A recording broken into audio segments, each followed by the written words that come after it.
안녕하십니까. YG만 최영득 원장입니다. 안녕하십니까. YG만 최영득 원장입니다. 영재학교 과학고에 대한 안내만 쭉 드렸었는데요.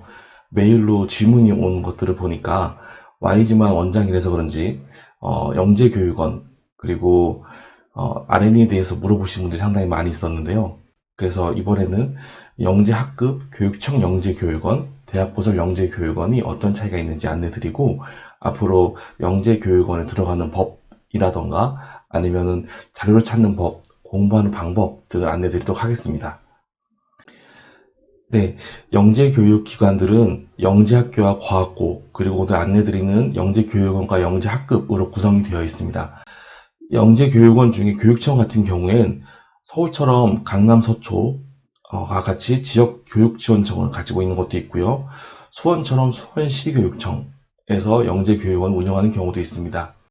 그리고 영재학급 같은 경우엔 하나의 학교에서 진행하는 경우도 있지만 3, 4개의 학교가 공동으로 진행돼서 한 학교에 모여서 진행하는 경우도 있다는 것을 분류로 보시면 좋을 것 같습니다. 내용을 보시면 수학과학 그리고 수과학 융합이 72.8%로 약 4분의 3을 구성하고 있고요. 최근에는 정보 분야가 계속 늘어나고 있어서 지금 5%까지 올라온 상태입니다.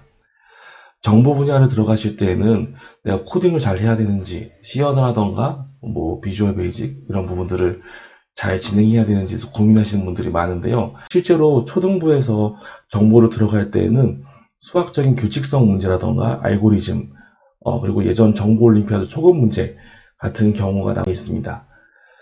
학년별로 보자면 초등학생과 중학생 같은 경우엔 1.9%, 2.3%로 오히려 초등학생보다 중학생들이 진학 확률이 더 높다는 것을 좀 보실 수 있을 텐데요. 지금 평균적으로는 1.8%의 기회가 얻고 있다고 보시면 좋을 것 같습니다.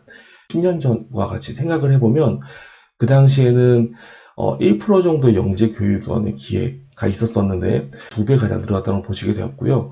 그렇기 때문에 우리 친구가 영재인지 아닌지 고민하시기보다는 한번 만나보시는 것도 좋지 않을까 생각이 듭니다. 기관은 점차 늘어난 것은 사실 아니고요. 오히려 영재학급은 줄어들고 있습니다. 이 부분은 학령 인구가 줄어든 것과 마찬가지인데요. 반대로 대학부설 영재교육원은 점점 늘어나는 선발 인원이 있다는 것을 보시면 좋을 것 같습니다. 그러면 이제 기관의 차이점을 안내드리겠습니다. 가장 중요한 부분일 텐데 영재학급, 교육청, 대학부설 이렇게 3가지를 프로그램 만족도로 간단하게 안내드리면 관리성, 안정성, 독창성 이렇게 3가지 부분이 가장 큰 특징이라고 말씀드리고 싶은데요.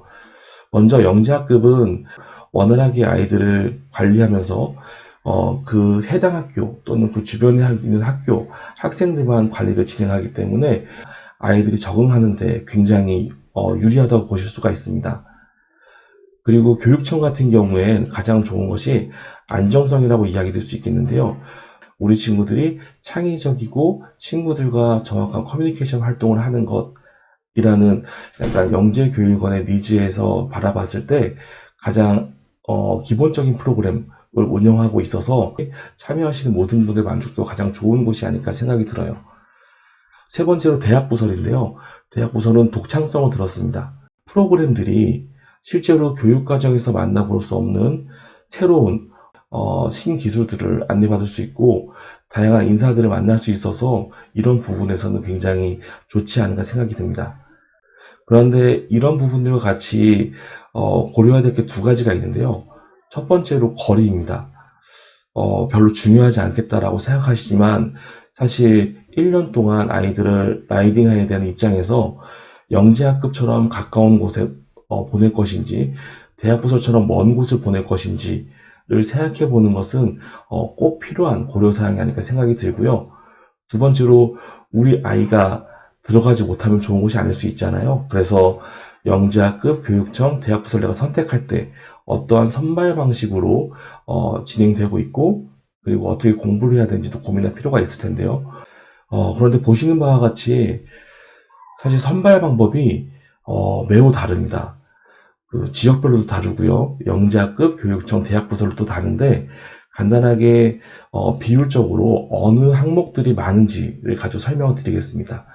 먼저 구분을 보시면 교사 학생이라고 첫 번째 나와 있는 건 서류 전형에 대한 부분이고요. 지필고사는 말 그대로 지필고사 유형, 그 다음에 면접 및 기타 같은 경우엔 아이들이 마지막에 어떻게 종합적으로 평가를 받는지, 그리고 독특한 소집 면접 과정이 있는지에 대한 안내라고 보시면 좋을 것 같습니다. 먼저 교사 부분을 보시면 영재학과 교육청 그리고 대학 부설이 차이가 좀 난다는 것을 보실 수 있을 텐데요. 교사와 마찬가지로 학생이 제출이 되는 건 모두가 영재학과 교육청은 체크리스트로 구성이 되어 있습니다. 그런데 대학 부설의 경우 추천서와 자기보고서, 즉 자소서로 되어 있어서 고입이라던가 대입과 똑같은 서류로 준비된다라고 보시면 되고요. 그만큼 본인이 얼마큼 활동했는지가 더 중요한 게 대학 부설이라고 보시면 좋을 것 같습니다. 지필고사도 큰 차이가 있는데요. KDI, 즉 한국교육개발원에서 진행되고 있는 자료를 영재학과 교육청에서는 주로 사용을 하지만 대학부설은 자체 개발한 검사지로 사용합니다. 여기서 주어지는 가장 큰 차이점은 영재학과 교육청은 해당 학년 때 배운 교과 개념을 바탕으로 사고력과 창의성을 물어보는 문제들이 많습니다. 그렇지만 대학부설 같은 경우엔 약간은 학년의 범위를 넘어가는 문제들도 많이 있어서 고려하면서 학습할 필요가 있다고 생각이 듭니다. 면접도 조금씩은 다른데 일단 기본적으로 심층 면접, 즉 얼마큼 수학, 과학 과정을 잘 알고 있고 창의적으로 표현하고 본인의 생각을 잘 알려줄 수 있는지가 가장 중요하긴 하지만 대학 부설에서는 창의적 문제 결력, 그리고 토론 같은 경우 진행되거나 토론이 끝나고 난 후에 본인이 어떤 생각을 가지고 있는지를 물어보는 경우도 있습니다. 그래서 이 면접 및 수행 관찰 평가라는 부분들도 대학 부설은 조금 더 디테일하다고 보시면 좋을 것 같고요. 기타는 너무 달라서 실제로 GED 사이트에 들어가셔서 영재학급과 교육청, 대학 부설이 어떠한 전형을 선발하신지를 꼭 확인하실 필요가 있습니다. 그런데 GED 사이트라는 것을 처음 들어보신 분들이 있을 것 같아요. 그래서 다음번에는 GED 사이트에 대한 활용 방법과 어떠한 내용들이 들어가 있는지를 안내해 드리도록 하겠습니다. 감사합니다.